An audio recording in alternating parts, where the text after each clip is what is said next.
잠깐만요. 집안에 있는 시계 위치 하나가 운의 흐름에 영향을 줄 수 있다는 사실 알고 계셨습니까? 작은 위치 차이가 전체 분위기를 바꿀 수 있습니다. 지금 이 순간 집안에 있는 시계를 한번 봐주세요. 그 시계가 있는 위치 하나가 운을 막고 있을 수 있습니다. 저는 수십 년 동안 수많은 분들의 집과 삶을 들여다봐 왔습니다.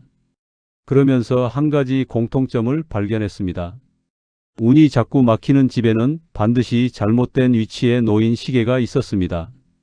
그리고 그 시계 위치를 바꾸고 나서 삶의 흐름이 달라진 분들을 저는 수도 없이 봐왔습니다. 분명히 열심히 사셨습니다. 평생 성실하게 살아오셨습니다. 그런데 어느 순간부터 일이 잘 안 풀리는 느낌이 듭니다. 자식과의 관계가 예전 같지 않습니다. 몸도 자꾸 신호를 보냅니다. 집에 있어도 마음이 편하지 않습니다. 이런 흐름이 몇 년째 이어지고 있다면 저는 오늘 집안의 시계 위치를 먼저 살펴봐 드리고 싶습니다.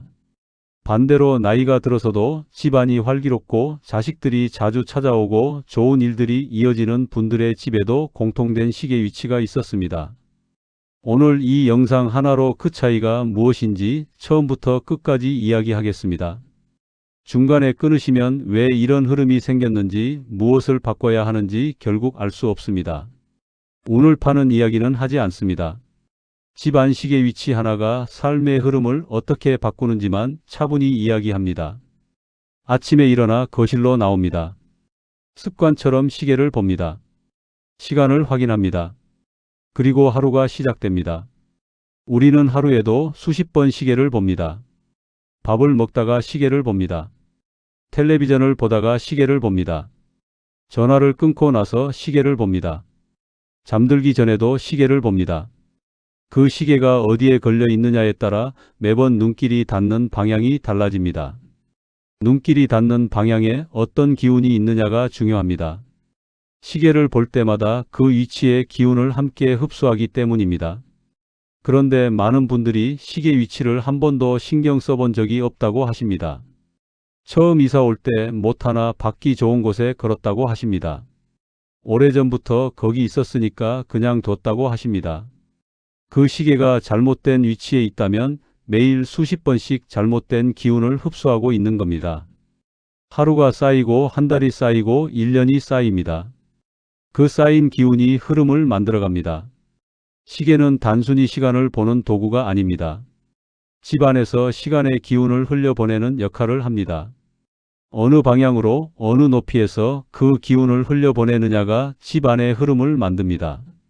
오늘 그 이야기를 처음부터 끝까지 풀어드리겠습니다. 많은 분들이 이런 이야기를 들으면 이렇게 말씀하십니다. 시계 위치가 운이랑 무슨 상관이냐고 하십니다. 그게 다 옛날 이야기 아니냐고 하십니다. 그런데 한번 생각해 보십시오. 시계는 집 안에서 가장 자주 시선이 닿는 물건 중 하나입니다. 그 물건이 어떤 위치에 있느냐가 시선의 흐름을 만듭니다. 시선의 흐름이 기운의 흐름을 만듭니다.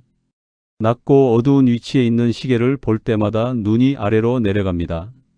눈이 아래로 내려가면 마음도 함께 가라앉습니다. 반대로 밝고 눈높이에 맞는 위치에 있는 시계를 볼 때마다 눈길이 자연스럽게 앞을 향합니다. 앞을 향하는 눈길은 앞으로 나아가는 기운을 만듭니다. 또한 시계는 집 안에서 시간이 흐르는 방향을 상징합니다. 시계가 막힌 곳에 있으면 시간의 기운도 함께 막힙니다. 막힌 시간의 기운 속에서는 새로운 운이 들어오기 어렵습니다. 반대로 시계가 열린 곳에 있으면 시간의 기운이 활발하게 흐릅니다. 활발하게 흐르는 기운 속에서 새로운 운이 들어옵니다. 오늘은 집 안에서 가장 중요한 세 곳의 시계 위치를 하나씩 풀어드리겠습니다. 현관, 거실, 그리고 침실입니다. 첫 번째는 현관 시계입니다. 현관은 집 안으로 기운이 들어오는 통로입니다. 바깥에서 좋은 기운이 들어오려면 현관이 그 기운을 받아들일 수 있어야 합니다. 현관에 시계를 두는 경우가 있습니다. 문 바로 위에 시계를 거는 경우입니다. 이 위치는 좋지 않습니다. 문 위에 걸린 시계는 들어오는 기운을 눌러버립니다. 들어오려는 좋은 기운이 시계의 무게에 눌려 집 안으로 제대로 들어오지 못합니다. 또한 현관 정면 벽에 시계가 있는 경우도 조심해야 합니다. 문을 열었을 때 바로 정면으로 시계가 보이는 위치입니다. 이 위치의 시계는 들어오는 기운과 정면으로 충돌합니다. 충돌한 기운은 흩어집니다. 좋은 기운이 집안 깊숙이 퍼져나가지 못합니다. 현관에 시계를 두려면 옆 벽에 두어야 합니다. 눈높이에 맞는 위치입니다. 이렇게 하면 들어오는 기운이 시계를 스치면서 자연스럽게 집 안으로 흘러 들어갑니다. 기운이 막히지 않고 흐릅니다. 그런데 현관에 시계를 꼭 두어야 할 이유가 없다면 두지 않는 것이 더 좋습니다. 현관은 기운이 들어오는 통로입니다. 그 통로에 물건이 많을수록 기운의 흐름이 방해받습니다. 현관 시계는 꼭 필요한 경우에만 옆 벽 눈높이에 두시고 그렇지 않다면 거실 시계 하나로 충분합니다. 두 번째는 거실 시계입니다. 거실 시계는 집안에서 가장 중요한 시계입니다. 가족이 모이는 공간의 시계이기 때문입니다. 거실 시계의 위치가 가족 운과 재물 운의 흐름에 가장 큰 영향을 줍니다. 거실 시계가 좋은 위치는 남쪽 벽 또는 동쪽 벽입니다. 높이는 눈높이보다 조금 높은 위치가 좋습니다. 앉아서 자연스럽게 올려다볼 수 있는 위치입니다. 이 위치의 시계를 볼 때마다 눈길이 위를 향합니다. 위를 향하는 눈길은 기운을 끌어올리는 흐름을 만듭니다. 반대로 거실 시계가 좋지 않은 위치가 있습니다. 첫 번째는 소파 바로 위 벽입니다. 소파 위에 시계가 걸려 있으면 앉아 있는 사람의 머리 위에서 기운이 내리눌립니다. 시계의 기운이 아래로 흘러내려 앉아 있는 사람을 짓누르는 형태가 됩니다. 이런 집에 사시는 분들은 거실에서 쉬어도 개운하지 않다고 하십니다. 앉아 있어도 왠지 불편하다고 하십니다. 두 번째는 현관을 등지는 벽입니다. 현관에서 들어왔을 때 뒤쪽 벽에 시계가 있는 위치입니다. 이 위치의 시계는 들어오는 사람이 바로 볼 수 없습니다. 기운이 들어오는 방향과 시계가 바라보는 방향이 반대가 됩니다. 흐름이 엇갈립니다. 세 번째는 너무 낮은 위치입니다. 무릎 높이나 허리 높이에 시계가 걸려 있는 경우입니다. 이런 위치의 시계를 보려면 눈이 아래로 내려가야 합니다.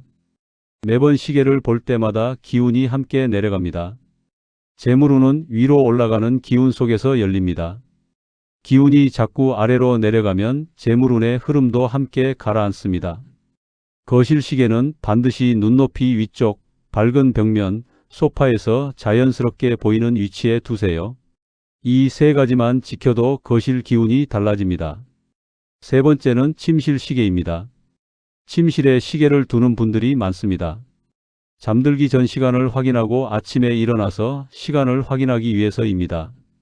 그런데 침실 시계의 위치는 수면의 질과 건강운에 직접적인 영향을 줍니다. 침실 시계가 좋지 않은 위치 첫 번째입니다. 침대에서 누웠을 때 시계가 정면으로 보이는 위치입니다. 자려고 누웠는데 시계가 바로 보입니다. 무의식 중에 시간을 의식하게 됩니다. 시간을 의식하면 긴장이 생깁니다. 긴장이 있으면 깊은 잠에 들기 어렵습니다. 이런 분들은 자도 자는 것 같지 않다고 하십니다. 밤에 자꾸 눈이 떠진다고 하십니다. 아침에 일어나도 몸이 무겁다고 하십니다. 침실 시계가 좋지 않은 위치 두 번째입니다. 머리맡 바로 옆 벽에 시계가 있는 경우입니다. 시계의 초침 소리가 자는 동안 귀에 들립니다. 소리가 들리지 않더라도 머리 가까이에서 시간이 움직이는 기운이 수면을 방해합니다. 자는 동안 몸이 완전히 쉬지 못하는 상태가 됩니다. 침실 시계는 침대에서 누웠을 때 직접 보이지 않는 위치에 두어야 합니다. 방문 옆 벽이 좋습니다. 일어나서 움직일 때 자연스럽게 볼 수 있는 위치면 됩니다. 누웠을 때는 보이지 않아야 합니다. 사실 침실에는 시계를 두지 않는 것이 가장 좋습니다. 핸드폰으로 시간을 확인할 수 있으니 침실 시계는 없애는 것을 권해드립니다. 침실에서 시간의 기운이 사라지면 수면의 질이 달라집니다. 자는 동안 몸이 온전히 회복에 집중할 수 있습니다. 이번에는 시계 방향과 높이에 대해 더 자세히 말씀드리겠습니다. 시계는 숫자나 눈금이 보이는 면이 어느 방향을 향하느냐가 중요합니다. 시계 면이 향하는 방향이 기운이 흘러가는 방향이기 때문입니다. 시계 면이 현관을 향하도록 두는 것이 좋습니다. 현관에서 들어오는 기운이 시계 면과 마주하면서 집 안으로 자연스럽게 안내됩니다. 들어오는 기운이 시계의 흐름을 타고 거실 깊숙이 퍼져나갑니다. 반대로 시계면이 현관의 반대 방향을 향하고 있으면 어떻게 될까요? 들어오는 기운과 시계가 서로 등을 지고 있는 형태입니다. 기운이 집 안으로 들어와도 시계의 흐름과 연결되지 않습니다. 기운이 방향을 잃고 흩어집니다. 높이에 대해서도 말씀드리겠습니다. 시계는 서 있을 때 눈높이보다 한 뼘 정도 위에 있는 것이 가장 좋습니다. 앉아 있을 때는 자연스럽게 올려다 보이는 위치입니다. 이 높이에서 시계를 볼 때마다 눈길과 기운이 위를 향합니다. 천장 가까이 너무 높은 위치도 좋지 않습니다. 올려다보기 위해 고개를 너무 젖혀야 하는 위치입니다. 이런 위치의 시계는 기운이 지나치게 위로만 올라갑니다. 현실의 흐름과 연결이 끊어지는 기운이 생깁니다. 적당히 올려다 보이는 위치, 눈높이보다 한 뼘 위가 가장 좋습니다. 시계 크기도 중요합니다. 공간에 비해 너무 큰 시계는 기운을 과도하게 압도합니다. 공간에 비해 너무 작은 시계는 기운의 흐름이 미약합니다. 거실 벽면의 3분의 1에서 4분의 1 크기가 적당합니다. 제가 직접 만났던 한 분이 계십니다. 경기도에 사시는 74세 어머니였습니다. 자식 둘을 다 키우고 이제 남편과 둘이 사시는 분이었습니다. 그 어머니는 몇 년 전부터 집안이 뭔가 답답하게 느껴진다고 하셨습니다. 특별히 나쁜 일이 생긴 것은 아닌데 좋은 일도 없다고 하셨습니다. 자식들이 오랜만에 왔다가도 오래 머물지 않는다고 하셨습니다. 남편과 대화도 줄었다고 하셨습니다. 집안이 조용한 게 외로움으로 느껴진다고 하셨습니다. 제가 그 댁에 들어서자마자 눈에 들어온 것이 있었습니다. 거실 시계가 소파 바로 위 벽에 걸려 있었습니다. 게다가 위치가 천장 가까이 너무 높았습니다. 소파에 앉아 있으면 시계가 바로 위에서 내리눌리는 형태였습니다. 현관에서 들어왔을 때도 시계면이 반대 방향을 향하고 있었습니다. 기운이 들어오는 방향과 시계의 방향이 완전히 엇갈려 있었습니다. 저는 시계를 옮겨드렸습니다. 소파 위 벽에서 떼어내서 현관을 바라보는 동쪽 벽으로 옮겼습니다. 높이는 눈높이보다 한 뼘 위로 맞췄습니다. 그게 전부였습니다. 한 달이 지나서 연락이 왔습니다. 집안이 좀 달라진 것 같다고 하셨습니다. 남편이 거실에 오래 앉아 있게 됐다고 하셨습니다. 2달이 지나니 큰아이가 주말에 다시 오기 시작했다고 하셨습니다. 3달이 지나니 작은아이도 올라와서 온 가족이 오랜만에 함께 밥을 먹었다고 하셨습니다. 집안이 달라진 것 같다고 하셨습니다. 시계 위치 하나였습니다. 그 하나가 그 집의 흐름을 바꿨습니다. 또 다른 이야기입니다. 인천에 사시는 67 부부였습니다. 결혼한 지 40년이 넘은 부부였는데 몇 년 전부터 집 안 분위기가 무겁다고 하셨습니다. 특별히 싸우는 것도 아닌데 왠지 서로 말이 없어진다고 하셨습니다. 각자 방에 있는 시간이 늘었다고 하셨습니다. 자식들도 집에 오면 금방 불편해하는 것 같다고 하셨습니다. 제가 그 댁 거실에 들어서자마자 시계가 눈에 들어왔습니다. 거실 시계가 소파 뒤쪽 벽에 걸려 있었습니다. 소파에 앉으면 시계가 등 뒤에 있는 형태였습니다. 시계를 보려면 몸을 돌려야 했습니다. 기운이 앞으로 흐르지 않고 등 뒤에서 밀어내는 형태였습니다. 게다가 그 시계는 배터리가 약해져서 초침이 제대로 움직이지 않고 있었습니다. 멈추다 가다를 반복하고 있었습니다. 시간의 기운이 제대로 흐르지 못하고 있었던 겁니다. 저는 2가지를 바꿔드렸습니다. 배터리를 새 것으로 교체했습니다. 그리고 시계를 소파 옆 벽, 현관에서 들어왔을 때 자연스럽게 보이는 위치로 옮겼습니다. 눈높이보다 한 뼘 위로 맞췄습니다. 한 달이 지나서 연락이 왔습니다. 남편이 요즘 거실에서 같이 텔레비전을 본다고 하셨습니다. 2달이 지나니 자식이 집에 오면 예전보다 오래 있다가 간다고 하셨습니다. 집안 분위기가 가벼워진 것 같다고 하셨습니다. 배터리 하나와 시계 위치 하나였습니다. 그 두 가지가 그 집의 흐름을 바꿨습니다. 3400, 3700. 이 흐름을 그대로 두면 어떻게 될까요? 잘못된 위치에 시계를 계속 두면 어떻게 되는지 조용히 말씀드리겠습니다. 처음에는 집안이 왠지 무겁게 느껴지는 것으로 시작합니다. 특별한 이유가 없는데 집에 있어도 편하지 않습니다. 그 다음에는 가족 간의 대화가 줄어듭니다. 각자 방에 있는 시간이 늘어납니다. 그 다음에는 자식들의 발걸음이 뜸해집니다.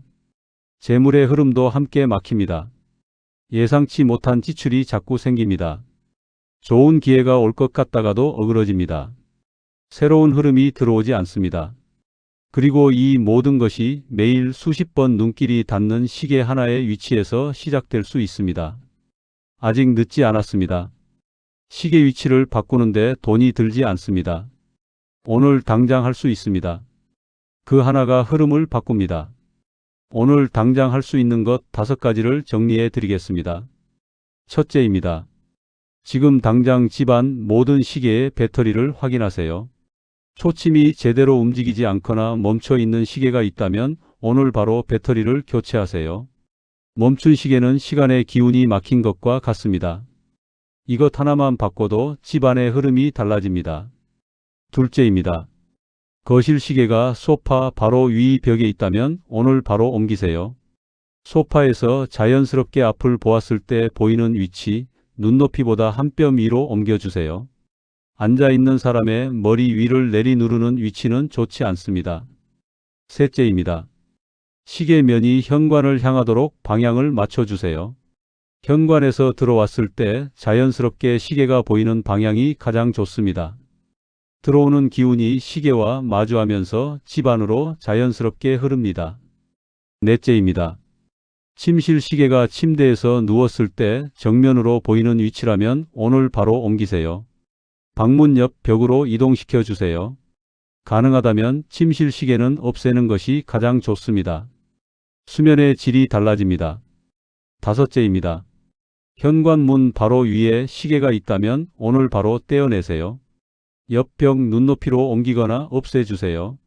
들어오는 기운이 눌리지 않도록 현관을 열어두는 것이 중요합니다. 시계는 단순히 시간을 보는 도구가 아닙니다.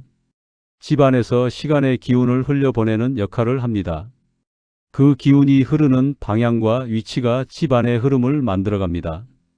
오늘 이 영상을 보신 후 자리에서 일어나 집안의 시계를 하나씩 살펴봐 주세요. 배터리가 제대로 돌아가고 있는지 확인해 주세요. 소파 위를 내리누르고 있지는 않은지 확인해 주세요. 현관을 향해 있는지 확인해 주세요. 침실 시계가 침대에서 보이는 위치에 있는지 확인해 주세요. 그리고 오늘 하나만 바꾸세요. 그 하나가 흐름을 바꿉니다. 흐름이 바뀌면 한 달이 달라집니다. 한 달이 달라지면 말년이 달라집니다. 끝까지 함께해 주셔서 고맙습니다. 다음 이야기로 또 찾아뵙겠습니다.